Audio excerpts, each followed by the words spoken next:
देखिए, वैसे तो ये नियम सब पहले से ही बने हुए हैं, लेकिन इस हाईवे पर पेट्रोल पंप ऐसे जो संस्थान खड़े होते हैं तो एनएचएआई से एनओसी लेकर के उस व्यवसाय को चालू किया जाता है।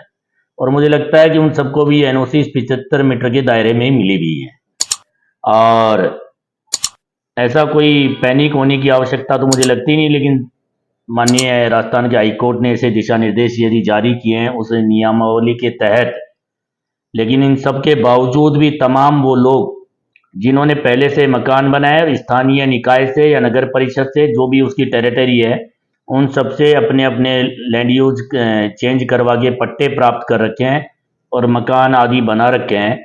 तो मुझे लगता है कि एनएचएआई बिना एक्विजिशन किए किसी भी मकान को तोड़फोड़ नहीं कर पाएगी।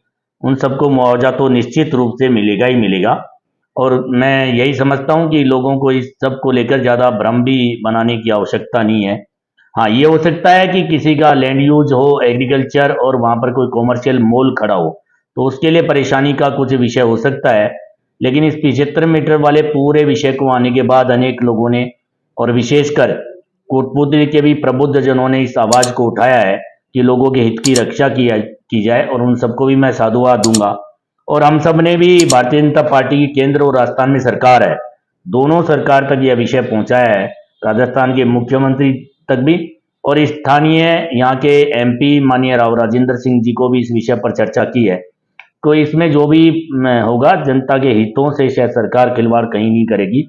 जनता और जिन लोगों की प्रॉपर्टीज है, यह मुद्दा केवल राजस्थान का भी नहीं है, यह मुद्दा पूरे देश के लिए ही है, ऐसा मैं समझता हूँ। ये 2022 में जो तोड़फोड़ हुई तब भी हमने कहा था मास्टर प्लान के अंदर यह सड़क 60 फीट ही थी, 80 फीट का इन्होंने एक भ्रम दिखा करके तोड़फोड़ की।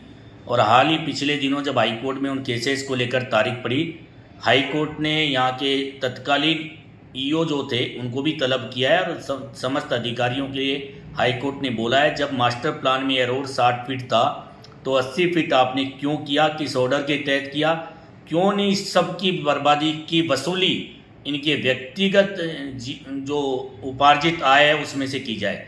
हाई कोर्ट ने कहा है बिल्कुल, और स्ट्रिक्टली कहा है। आने वाली शायद अगली एक तारीख है उसकी 21 अप्रैल, उसके अंदर शायद ये सब लोगों को पर्सनली प्रेजेंट होना है, कमिश्नर को, साथ में उसके तत्कालीन जिम्मेदार अधिकारियों को, उन सब की ये ड्यूटी बनेगी। और अंतोगत्वा देर जरूर है, लेकिन हाई कोर्ट का, माननीय न्यायालय का उचित निर्णय उन सब तमाम पीड़ित पक्षकारों के पक्ष में आएगा। जिन लोगों के पास नगर परिषद के पट्टे थे, उनके भी मकान तोड़े हैं, उनको मुआवजा 100% मिलेगा। क्योंकि पिछले 1-1.5 साल पहले भी हाई कोर्ट का जो ऑर्डर आया था इसके लिए कमेटी बनाई जाए, नगर परिषद ने वो कमेटी नहीं बनाई। उस कमेटी में सबको 1 to 1 सुना जाए और उन सब लोगों को मुआवजा मिलना चाहिए जिन लोगों के बिल्कुल कानूनी और वैध प्लॉट्स थे, उन पर वैध मकान, वैध इमारतें बनी हुई थी, उन सबको मुआवजा 100%। मुझे आज भी इस माननीय राजस्थान के उच्च न्यायालय पर विश्वास है, उनको मुआवजा मिलेगा और मिलना ही चाहिए। आपने कहा कि प्रदेश में और देश में दोनों में भाजपा की सरकार है, मैं उसमें थोड़ा सा जोड़ना चाहूँगा कि कोटपुतली में भी भाजपा की सरकार है।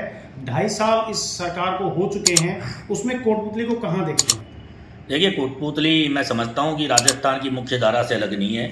राजस्थान में भारतीय जनता पार्टी के भजन लाल जी की सरकार है, और भजन लाल जी ने राजस्थान में चहुमुखी विकास किया है, कहीं कोई भेदभाव नहीं किया है। और पिछले 2.5 साल के अंदर भी कोटपुतली विकास के रास्ते पर आगे बढ़ा है। और आप देख ही रहे होंगे, जो सीवरेज का काम पहले पेंडिंग पड़ा था वो सीवरेज का काम भी बढ़ा है, सड़क भी बन रही है, लाइटें भी लगी हैं, अस्पताल में भी अच्छा काम हुआ है, अस्पताल में डॉक्टर्स की भी संख्या बढ़ी है। तमाम वो जो काम जन सुविधा के हैं, आम जन को राहत देने के लिए सरकार को करनी चाहिए, वह सरकार कर रही है। और तमाम वो कल्याणकारी योजना जो देश के प्रधानमंत्री जी मोदी जी ने लागू की है वो राजस्थान में जन जन तक पहुंचाई जा रही है। कोटपुतली उन समस्त योजनाओं से अछूता नहीं है। कोटपुतली के लोगों को भी वो तमाम योजनाओं का लाभ हो रहा है जो देश भर और प्रदेश भर के लोगों को हो रहा है। अगर अभी तक आपने चैनल को सब्सक्राइब नहीं किया है तो चैनल को लाइक, शेयर व सब्सक्राइब अवश्य करें। जिले की तमाम छोटी बड़ी खबरों को जानने के लिए बने रहे वॉइस ऑफ कोटपुतली के साथ। बालाजी फिनसर्व, जहां मिलती है आपको वाहन बीमा, स्वास्थ्य बीमा, म्यूचुअल फंड, जीवन बीमा, फाइनेंस, साधारण बीमे की सभी सुविधाएं। कार्यालय बानसूर महाविद्यालय के पास, बाईपास रोड, बानसूर। मुख्य कार्यालय लालकोठी, कोटपुतली। अधिक जानकारी के लिए संपर्क करें 8302367656।